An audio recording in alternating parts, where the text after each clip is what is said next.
தொடர்பு கொள்ளுமாறு கேட்டுக் கொள்ளப்படுகிறது. அந்தந்த பரிகார பூஜை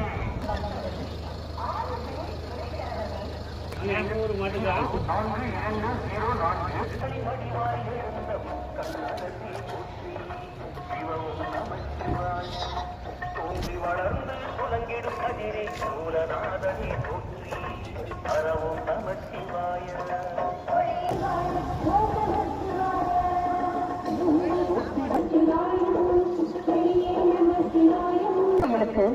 பரிகார பூஜை காரியங்களுக்கு வரும் பக்தர்கள் ஆண் பெண் இடைத்தரகர்கள் மற்றும் ஏமாற்று பேர்வழிகளை நம்பி ஏமாற வேண்டாம்.